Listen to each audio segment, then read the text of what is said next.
So you always hear me talk about following your heart, listening to your heart, and following your heart. So somebody asked me a really good question yesterday on Facebook. He says, Elliot, how do I know which of the voices in my head, because we all have conversations in our heads, which of these voices is my heart? How do I know when I'm following my heart and not following something else? So to answer that, the very first thing I want to bring to your awareness is you've got 3 brains in your body. Of course, this is my rendition of it. You've got your head brain, heart brain, and you've got your ballz brain. Right? And if you look at the brain itself, it's actually set up in 3 different parts. You've got 3 different parts to your brain. You've got your neocortex, cortex, and medulla. And they sort of correlate with the head brain, the heart, and the ballz. For today's purposes, we're going to talk about the head brain versus the heart. When are you following your heart, and when are you following your head? Or when are you following the ego or following love? Okay? Very strong distinction that needs to be recognized before you make a big decision in your life. So, very first thing you got to recognize is that the part of your conversation in your head that is rational, logical, mathematical, that makes sense, that's factual, that is based on what other people have told you, historical, that is your head brain. That is your head brain giving you all of the evidence, all of the concrete support for the decision you're about to make. 2 + 2 = 4. It's a no-brainer, right? That's what they call a no-brainer. It's very obvious.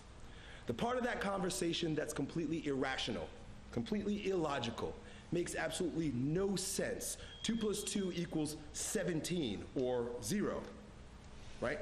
That part of the conversation that's also tied to the emotion of what you're about to choose. Man, this feels right, but on paper, it looks stupid. On paper, it doesn't make any sense. It's not factual, it's not mathematical, but it feels right. That is your heart. And in the same way that you have to fall in love, heart's associated with love, you've got to fall into that decision. Nobody rationally chooses, makes a concrete, evidence-supported choice to fall in love. That's why they call this shit falling. You have to let go and completely fall into that situation. Well, the same way you've let yourself fall into love, which is scary, very important. The reason why they call it falling is because there's nothing comforting about falling. It's scary shit. You completely have let go, and you're going to fall on your back or on your face, right? Why do you think they say fall in love? The same way that you give up the rational explanation and the need for mathematical evidence to fall in love is the same way you're going to make that decision based on your heart, right? You can make that decision to quit your job because there's a creative adventure that you'd like to take on, right? Travel the world, whatever it is. You know, there are things that every one of us has deep within our hearts that makes no sense whatsoever that we want to go do.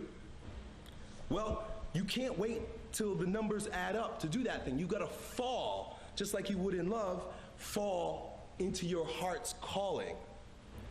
So you get that? The point is, you're following your heart when you're scared. That's when you know you're following your heart. Now, it doesn't mean that you're going to do the right thing. It doesn't mean that your heart is going to send you down a path that's cozy. In fact, most of the time, it's going to send you down a path that's dangerous. And that's why you're scared, because the math doesn't add up. But if you're looking for a distinction, you want to know the difference, the choice that's scarier is probably your heart talking. Elliot said, what?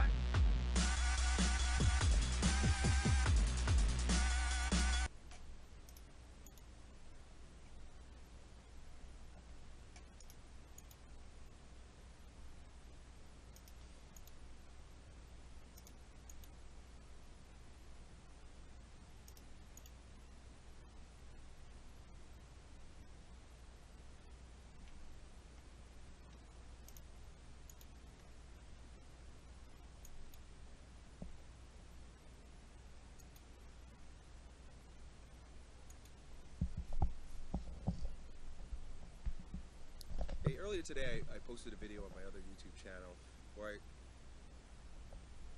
spoke about breaking the mold of the older or weaker version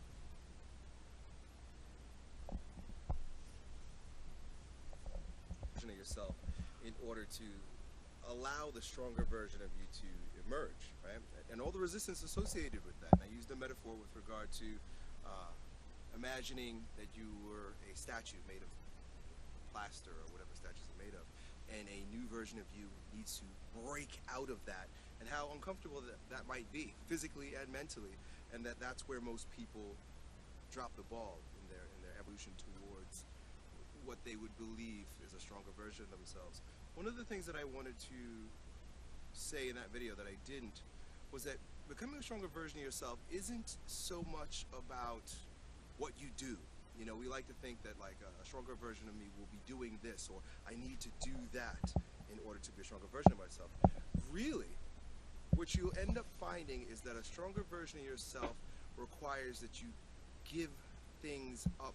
The hardest part about becoming the strongest version of yourself is giving up lower forms of yourself or weaker forms of yourself, whatever that is to you, right? I'm not here to judge what's stronger and what's weaker.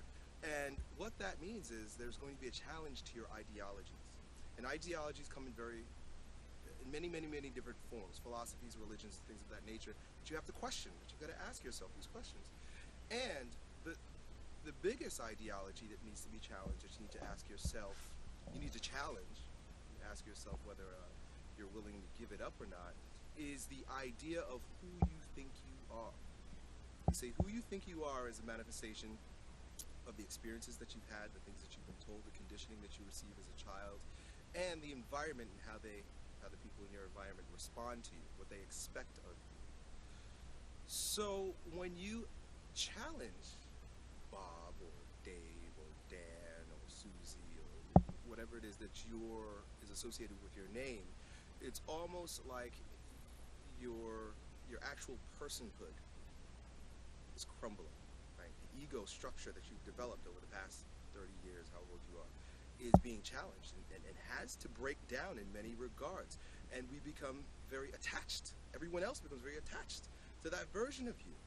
And it ends up being less of a struggle to do more things to become a stronger version of yourself, and more a challenge to give up things that you believe are an integral part of who you are, especially when those things are unresourceful